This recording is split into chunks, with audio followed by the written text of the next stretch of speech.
What if I told you that everything going on right now with the shortages of children's supplies, namely baby formula, was foretold in a series, a sci-fi series no less, that ran from 2015 to 2017. And the Florida Maquis, back in January of this year, made a video over the Patreon channel talking about this, about the shift in psychology. See, there are many people out there that when things get rough or hard times hit, they're okay with giving up some things, sacrificing. But when it comes to the little ones, the psychology changes completely. You will go without for a long time before you will allow your little ones to go without. If you'd like to see that video, join us over at the Florida Maquis Patreon channel. It's only $1 per month. We foretold this. We said, when something like this happens and it affects the kids, the psychopathy will change. The psychology of need will completely shift, and nobody will see it coming. This is why when you prep and when you get ready for when shit hits the fan, so to speak, or when without rule of law, the psychological aspects are just as important as the beans, the bullets, and the Band-Aids. Because if you don't have your mind right, you won't prepare properly. It truly is a war of the mind. Will you choose your heart? Will you choose your head? Now the series, Colony. Many of you remember it. We talked about it extensively. We talked about it in much more graphic detail over at the Patreon channel. The plot here, of course, is that aliens have come down and they've put up these giant walls in LA, and there are shortages, and they're making decisions as to who is worthy of getting medical supplies and medical treatment and who's not. And of course, that leads to shortages. Now here's the thumbnail for the video over at Patreon. It's a tale of two sisters. Sarah Wayne Calles on the left plays Katie Bowman, and Amanda Righetti plays her sister. And the character's name escapes me right now. Maddie is her name. Now, the series, when you watch it, makes you believe that the Sarah Wayne Calles character is the heroine, and her sister, Madeline Kenner, is the bad person. She makes all the wrong decisions. When really, the opposite is true. It shows you the power of Hollywood. When you look at the decision-making of both of these characters, the exact opposite would be the case in real life. We live in a moment where we do what we have to do for the people that we love. The old rules just don't apply. We see this character does everything that the patriot would do, the survivalist would do, to fight back against the evil without considering the ramifications for her kids. Even though when she says it's for her kids, she ends up losing one of her 3 kids because of her decision-making. This is Katie Bowman's husband in the series. Will Bowman, Josh, somebody, I can't remember the actor's name. I'm not the man I was. I learned you got to do things to survive in this world. Make compromises. You see, this is where the psychology changes. See, they had 3 kids. One they had been separated from, and they were doing everything they could to get the one kid back, while trying to fight against the aliens at the same time and be everybody's hero. They went out and ran out to a log cabin, and they were tactical camping. And in fact, season 3, episode 1 of the series is titled Maquis. Now, full disclosure, we have the channel here, Florida Maquis, long before this series ever aired. So it was kind of a weird coincidence. You see, the hard thing that this couple that was supposed to be the heroes, for them that they wouldn't do was communicate. They wouldn't communicate, and they wouldn't compromise. And of course, that's why everybody identified with them. We're not going to compromise. We're going to stick by our principles. Meanwhile, the sister, see, she didn't have the luxury.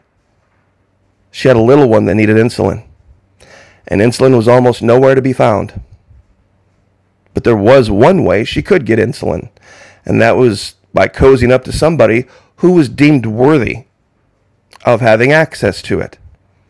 And so she swallowed her pride and saved her kid's life. And in the process, ended up in a better situation. Her child lived.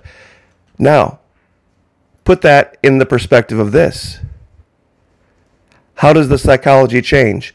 What would you do? What would you do to save your kid's life? What if you were in a position, let's say it was a neighbor, and their little one hadn't had anything to eat in 4 days. And you could hear the cries, and you could hear the screams, and you downstairs, you had made provision of sorts for a shit-it's-the-fan situation. And you know that you could part with a few of these, take the cash, and go get some of that super expensive, rare formula that your poorer neighbor can't afford. And feed that child for a week, a month. Would you do it? To stop a little one from starving, would you do it? Would you make the decision? You see, this is where things get really murky for a lot of people. They think they've made all the right provisions and they've done all the right things. And, those people over there, that's not my responsibility. I made my provision over there and they made their choices. But then sometimes these people also try to call themselves Christians. What would you do? Would you let her starve? When you knew you had the ability to intervene? At your own expense? At your own discomfort? Some other quotes from the series Colony. This is damage control. Either some of us die, or all of us do. You get the honor of deciding which one of those it's going to be. Those of you who have made what you believe to be the right decisions. Another character, Eric Broussard. Men who trust power tend to have short life expectancies. Kind of like transitory inflation. You see, the pirates that have led us to where we are right now, they're walking down the dock. They're walking down the dock. And they're going to be on their ship. And they can't wait to push off for parts unknown. See, they've made their deals and their scams in back alleys. And they've romanticized their lifestyle. Heck, they've even convinced some governments, like El Salvador, to fall for their scam. Look where it's led them. El Salvador's Bitcoin experiment looking like a disaster. The country adopted Bitcoin as legal tender in September and now may default on its national debt. The country of El Salvador, which adopted Bitcoin as legal tender late last year, is in serious danger of defaulting on its debt to international financiers within the next several years due to the ongoing collapse of the cryptocurrency, not just the Bitcoin, cryptocurrency market.